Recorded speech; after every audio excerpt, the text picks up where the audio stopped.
Sir మీ పేరు? రాజేశ్వరరావు చౌదరి, ఎక్కడి నుండి వచ్చారండి?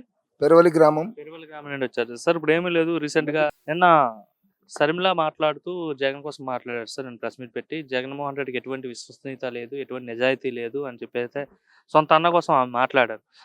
ఎట్లా చూస్తారు ఆమె మాట్లాడిన మాటలను? ఈరోజు మన జగన్మోహన్ రెడ్డి గారు ఎంతసేపు ఉన్న చంద్రబాబు నాయుడు గారిని అవాకులు చవాకులు, లోకేష్ గారి మీద అవాకులు చవాకులు పేలుతున్నారు కానీ విశ్వసనీయత లేని వారు ఎవరు? సొంత నీ చెల్లె విశ్వసనీయత లేదు నీకు. నువ్వు ప్రజలను నాశనం చేశావు, దోచుకున్నావు, దగ్గర దగ్గర 6 లక్షల కోట్ల స్కామ్ చేశావు. ఒక మద్యంలోనే 74,000 కోట్లు చేశావు. మైనింగ్లోన దగ్గర దగ్గర 1,00,000 కోట్ల పైన చేశావు. నువ్వు ఏంది వదిలేవయ్యా? అసలు ఆంధ్రప్రదేశ్ ప్రజలను నాశనం చేసి పెట్టావు, సర్వనాశనం చేశావు నువ్వు. అసలు నీకు విశ్వసనీయత లేదు. చంద్రబాబుకు విశ్వసనీయత లేదని చెప్తున్నావు ఏంది? అసలు నీ తలకాయిందా? నువ్వు ఒక మనిషివే, రాక్షసుడు నువ్వు. ఈరోజు ఆంధ్రప్రదేశ్ అభివృద్ధి కోసము చంద్రబాబు నాయుడు 18 గంటల పైన పనిచేస్తున్నారు. అంటే జేబులు నింపుకోవడానికి పనిచేస్తున్నారు తండ్రి కొడుకులు అని చెప్పి జగన్ అంటున్నారు. జగన్ గారు చంద్రబాబు జేబులు నింపుకోవడం కోసమే పనిచేస్తున్నారు అంటున్నారు కానీ నువ్వు తాడేపల్లిలో పబ్జి ఆడుకుంటూ కూర్చున్నావు కదా నాయన. నువ్వే మరి దోచుకునేదానికి సజ్జల రామకృష్ణారెడ్డి అయితేనేమి, బాలినేని శ్రీనివాసరెడ్డి అయితేనేమి, వైవి సుబ్బారెడ్డి అయితేనేమి, మీ బంధుజన వర్గం అవినాష్ రెడ్డి గారు అయితేనేమి, మొత్తం మీ బంధుజన వర్గం అంతా ప్రపంచంలో ఎవ్వరూ చేయనంత అవినీతి చేశారు.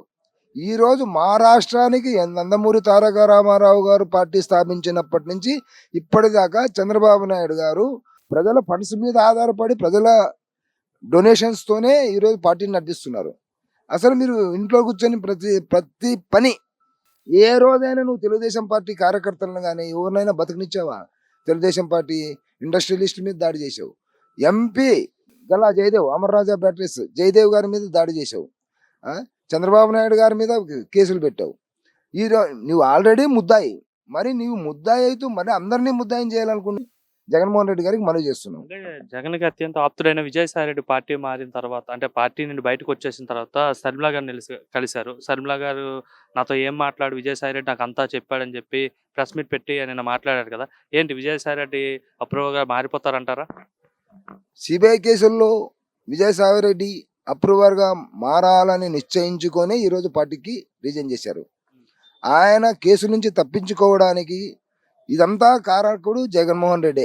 వైఎస్ రాజశేఖర రెడ్డి ఆ రోజుల్లోనే జగన్ గారికి దోచిపెట్టారు. ఇప్పుడు విజయసాయి రెడ్డి జగన్ దోచుకునేదానికి సాయం చేశారు. అప్పుడు రాజశేఖర రెడ్డికి సహాయం చేశారు. ఏ రోజైనా విజయసాయి రెడ్డి నీతి నిజాయితీ ఉందా? విజయసాయి రెడ్డి అయితేనేమి, విజయసాయి రెడ్డి అనుచరులు అయితేనేమి, సజ్జల రామకృష్ణారెడ్డి గారు అయితేనేమి, ఎవరు చూసినా ప్రజలు దోచుకునేదానికే రెడ్డి గారు వచ్చారు అని చెప్పి ఈ సందర్భం మీకు తెలియజేస్తూ నమస్కరిస్తున్నాం. మీ పేరు? మా పేరు కె చంద్రయ్య సార్. ఓకే అన్న, ఇప్పుడు విజయసాయి రెడ్డి పార్టీ నుండి బయటకు వచ్చిన తర్వాత చాలా చర్చ జరుగుతుంది.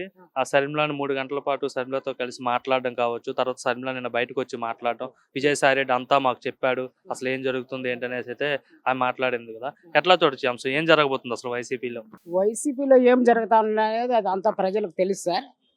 అది ప్రజలకు తెలుసు, చూస్తున్నారు. ఏం వాస్తవాలు అనేది ఇంకా ఇప్పుడు విజయసాయి రెడ్డి గారు పెద్దవారు కావచ్చు, ఇంకా ఎంతోమంది అటువైపు శర్మలక్క గారు అయితే ఏమి కావచ్చు, ఇంకా ఎంతోమంది అక్కడి నుంచి బయటకు వస్తూ ఉన్నారు. వాళ్ళు వచ్చేదాన్ని బట్టి ఇంకా కొన్ని వాస్తవాలు అనేది బయటకు వస్తాయి. అయితే ఇప్పుడు స్వర్ణాంధ్రప్రదేశ్ 2047 ఒక విజన్ తోటి శ్రీ గౌరవనీయులు చంద్రబాబు నాయుడు గారు అభివృద్ధి పథంలో తీసుకొని పోతా ఉన్నారు. 2047 కనుక నాకైతే 2037కి ఆ డెవలప్ కనబడుతూ ఉంది. అయితే ఇంకా రాను ఏమవుతుందంటే ఉచిత పథకాలకి ప్రజలు ఆశపడరు. ఎందుకంటే డెవలప్ జరుగుతుంది ప్రతి ఒక్క వారికి. కనీసం ముసలి వాళ్ళకి కూడా ఒకతో వాచ్మెన్ కూర్చొని వాళ్ళు కూడా 20-30 వేలు శాలరీ ఇచ్చే పరిస్థితులు వస్తాయి. పని ఇప్పుడు లేదు అని ఉచిత పథకాలకు ఆశపడతా ఉన్నారు. పంటలు సరిగా రావడం లేదని. వీటికి అన్నిటికీ ఒక విజన్ ఉన్న నాయకుడు ఒక లోకేష్ బాబు గారు అయితే ఏమి, మంత్రివర్గం అయితే ఏమి, చంద్రబాబు నాయుడు గారు అయితే ఏమి, ప్రతి ఒక్కరు అందరికీ అన్ని అవకాశాలు కల్పించి ప్రభుత్వం ద్వారా కష్టపడి పని చేసుకొని ఉపాధి కల్పిస్తున్నారు. దాని ద్వారా ప్రజల ద్వారానే ప్రభుత్వానికి ఆదాయం చేకూరుతుందని నేనైతే అనుకుంటున్నాను.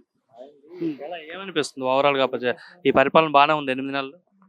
పరిపాలన ఇప్పుడు 7 నెలలు అయింది. 7 నెలలకే ఆయన పెట్టుబడులు ఏ రకంగా వస్తున్నాయి, ఎన్ని ఫ్యాక్టరీలు వస్తున్నాయి, ఇన్ని ఫ్యాక్టరీలు వస్తే కన్నా అసలు బయట ఇది మన రాష్ట్రంలో బయట పోతున్నారు, ఏమి ఉపాధి కోసం వలసలు పోతున్నారు.